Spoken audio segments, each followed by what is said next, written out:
So hello इसके चैम्स, मेरे भाई, मेरे मित्र और मेरे स्टूडेंट्स, मेरे बच्चों।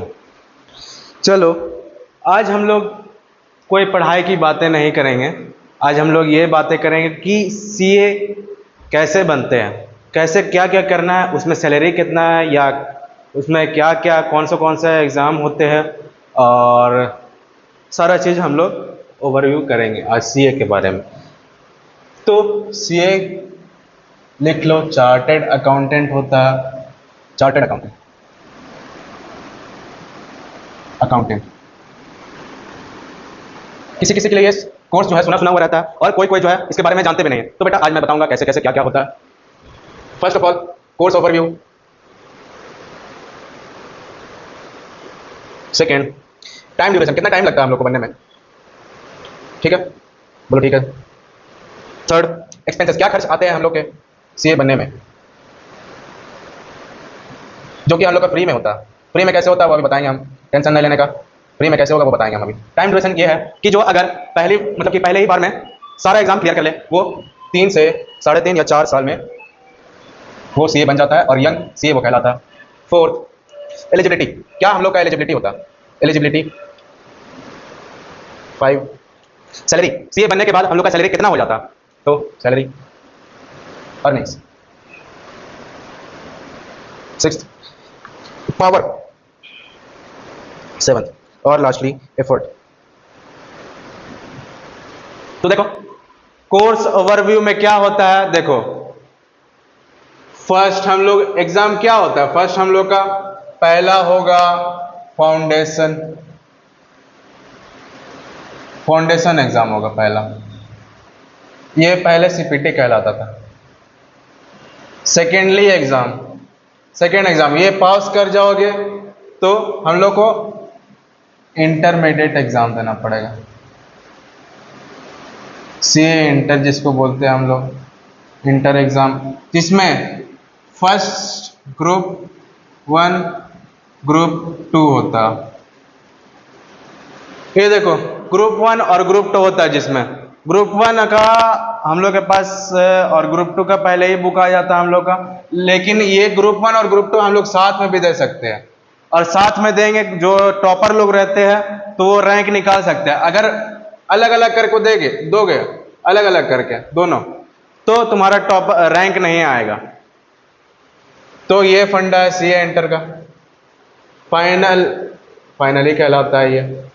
फाइनल होने के बाद तुम लोग सीए बन जाते हो। तो फाउंडेशन में देखो,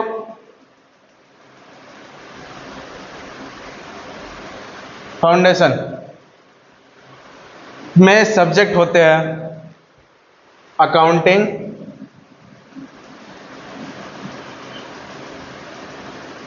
है ना, अकाउंटिंग, उसके बाद बिजनेस लॉ,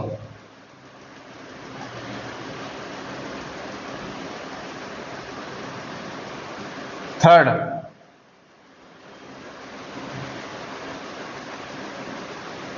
मैथ्स,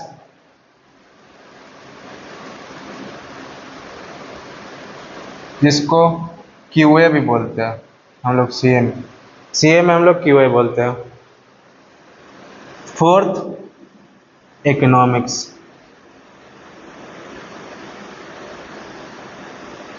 तो देखो बेटा, फाउंडेशन का हम लोग का एग्जाम होता है, इसमें हम लोग का सब्जेक्ट होता है ये सब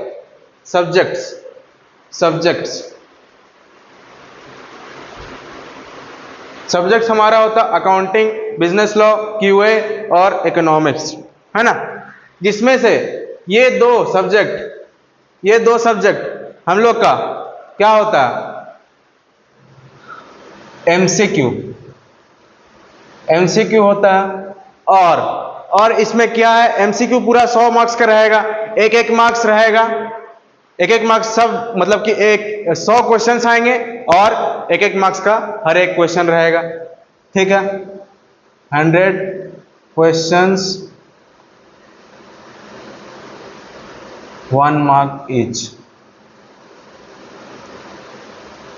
ठीक है, बोलो ठीक है सर। 100 question 1 mark each. और इसमें क्या होता है, एक अगर क्वेश्चन तुम लोग गलत कर दियो, एक अगर आंसर गलत निकालिया, तो हम लोग का नेगेटिव मार्किंग होगा। कितना मार्किंग होगा नेगेटिव? 0.25। देखो डरने का नहीं, हम लोग को अच्छे से जाके पढ़ना है और अच्छे से एग्जाम देना है। तो हम लोग को 0.25 से हम लोग को लेना देना कुछ है ही नहीं। समझ लो कि हम लोग का नेगेटिव मार्किंग नहीं है, लेकिन संभल के बेटा थोड़ा सा। और ये सब जो है थ्योरी पेपर है। थ्योरी पेपर मतलब कि प्रैक्टिकल और थ्योरी दोनों होगा। थ्योरी ये तुम्हारा आएगा, ये भी 100 मार्क्स का आएगा। और इसमें तुम्हारा बहुत सारा रहेगा क्वेश्चन, बहुत सारा, ज्यादा नहीं, 6 क्वेश्चन या 8 क्वेश्चन रहते हैं। टेंशन नहीं लेने का, लेकिन आप लोग बना लोगे, ठीक है। चलो ये हो गया थ्योरी क्वेश्चन सब। इसमें थ्योरी रहता है अकाउंट्स और अकाउंटिंग और बिजनेस लॉ में, और क्यूए और इकोनॉमिक्स में एमसीक्यू रहता है। एमसीक्यू रहता है और उसमें नेगेटिव मार्किंग है 0.25।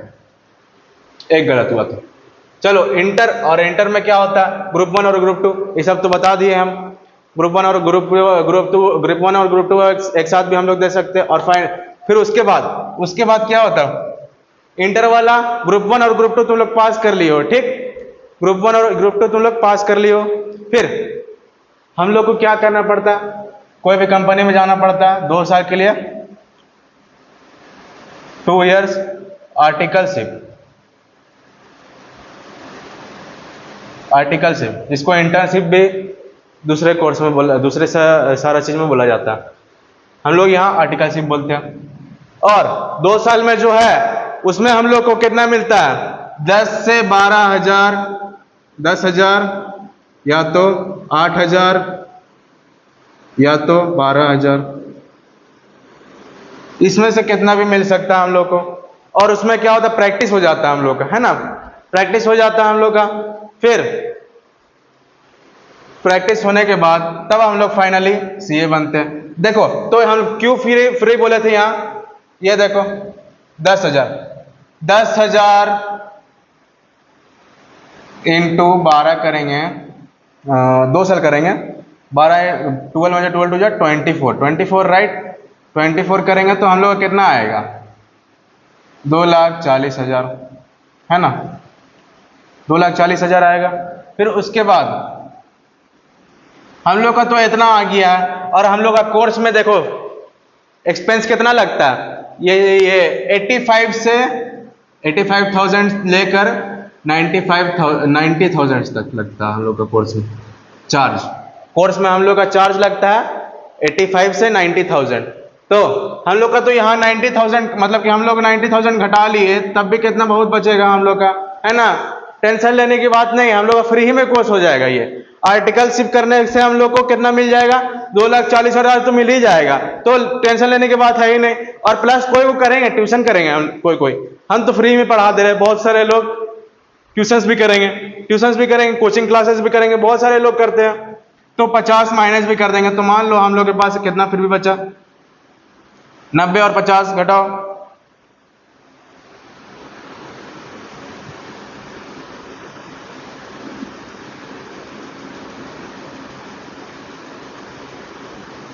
एक लाख फिर भी बच गया हम लोग के पास।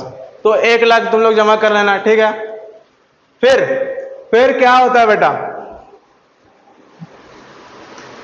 देखो हम लोग का फ्री तो कोर्स हो गया, 3-4 साल तक हम लोग का पूरा क्लियर हो जाएगा।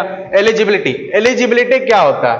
तो देखो 12th का पास करोगे ना, 12th पास करने के बाद तुम लोग एलिजिबल हो जाते हो फाउंडेशन एग्जाम के लिए। चाहे कितना खराब मार्क्स आए तुम्हारा, 40% आए, 50% आए, 60% आए, 70% आए, तो तुम लोग एलिजिबल फिर भी हो, फाउंडेशन एग्जाम दे सकते हो, उसमें कोई दिक्कत नहीं। लेकिन फाउंडेशन एग्जाम में क्या क्या तुम लोग को जरूरी रहना चाहिए?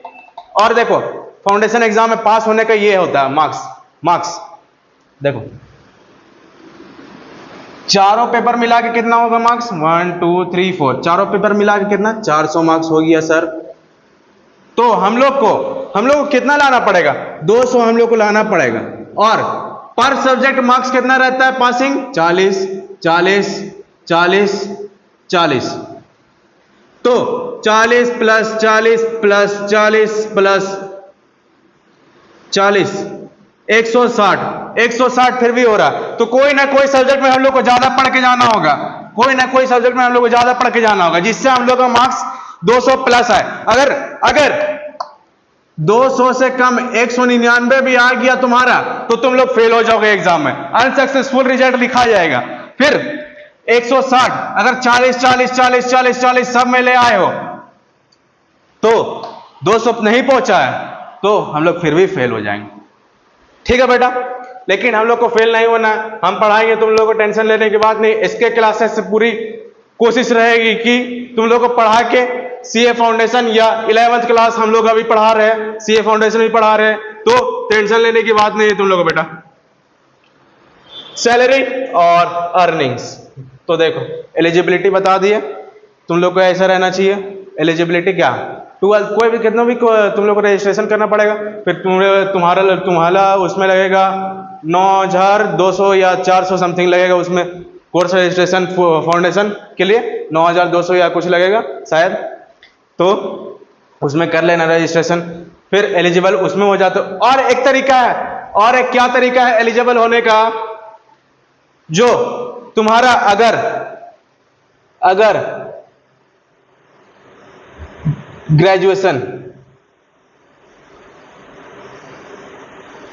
और बेटा देखो ये वाला जो तुम लोग को मिल रहा है पैसा 8 10 या 12, इसको क्या बोलेंगे, इसको क्या बोलेंगे, स्टाइपेंड, स्टाइपेंड बोलेंगे इसको, स्टाइपेंड, स्टाइपेंड इसको बोलेंगे। यस सर ठीक है, स्टाइपेंड इसको बोलेंगे, हम लोग को जो पैसा यहां मिलेगा स्टाइपेंड उसको बोलेंगे। अब देखो ग्रेजुएशन हम लोग डायरेक्टली इंटर कर सकते हैं, ग्रेजुएशन करके कैसे कर सकते हैं, तो हम लोग को अकाउंट्स लेना है, उसमें अकाउंट्स चाहिए और इकोनॉमिक्स चाहिए, नहीं इकोनॉमिक्स बिजनेस लॉ चाहिए, तो हम लोग एलिजिबल हो जाएंगे, हम लोग एलिजिबल हो जाएंगे। ग्रेजुएशन के बाद डायरेक्ट इंटर में इंटर करेंगे हम लोग, फाउंडेशन को हम लोग को देने का जरूरत नहीं, ग्रेजुएशन के बाद डायरेक्ट हम लोग इंटर कहां करेंगे, इंटर में, सीए इंटर के एग्जाम में, फाउंडेशन को हम लोग स्किप कर लेंगे ग्रेजुएशन के बाद, अगर अकाउंट्स और बिजनेस लॉ हुआ सब्जेक्ट में तो। ठीक है, ओके सर, ओके भैया ठीक है। और एलिजिबिलिटी तो हम लोग कर लिए, देखो है ना, एलिजिबिलिटी 12th पास भी, 12th पास। सैलरी और अर्निंग्स, सैलरी और अर्निंग्स क्या होता है सीए बनने के बाद, तो देखो बेटा 12 lakhs to 14 lakhs L per annum, 12 to 14 lakhs per annum. लेकिन कोई अगर अपने हिसाब से उससे ज्यादा भी बढ़ सकता है आगे, उससे ज्यादा भी बहुत सारे लोग बढ़ जाते हैं अपना सैलरी के में। देखो हम लोग कमा रहे हैं 12 लाख 14 लाख सीए बनने के बाद, और आगे कोई और भी है जिसके पास ज्यादा नॉलेज हो गया, ज्यादा सारा चीज नॉलेज आ गया उसके पास, और वो एक्सपीरियंस भी हो गया पूरा, तो वो अपना सैलरी बढ़ा भी सकता है अपने कार्य के थ्रू। सैलरी हो गया, done sir done sir done sir done sir done sir, ठीक है। अब आई पावर की बात। पावर क्या रहता है सीए के पास, देखो मान लो कंपनी है, ठीक है सर, कंपनी है, उसके बाद क्या होता है, कंपनी देखो प्रोडक्ट बना रहा है ना,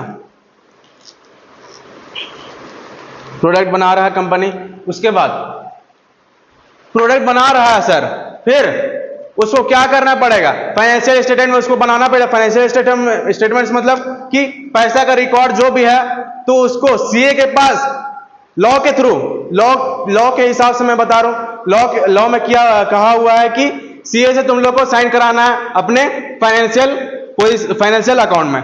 फाइनेंशियल अकाउंट में सीए सिग्नेचर करेगा, तभी उसका जो कंपनी है, तब सरकार मानेगा कि हाँ ये जो कंपनी है जीएसटी दे रहा है या तो अदर चीज कर रहा है, कंपनी पूरा साफ है हम लोग का।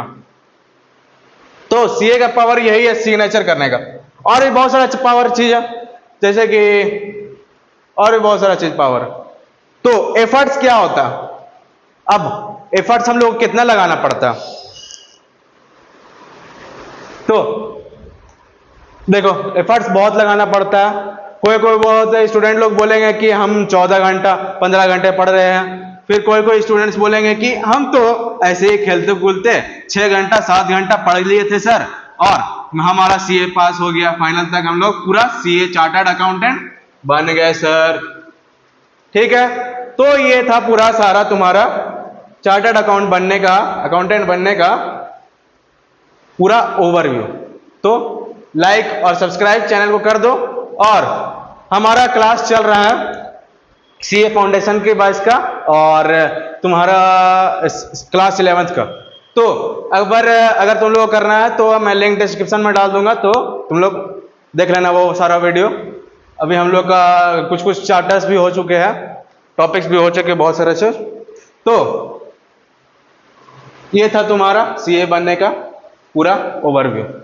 और चैनल को सब्सक्राइब कर देना, लाइक कर देना, बेल आइकन प्रेस कर देना, ताकि हम लोग हमारे थ्रू ये सब सारा चीज जो है आपके तरफ पहुंच सके। ठीक है, बाय बाय, जय हिंद, जय भारत।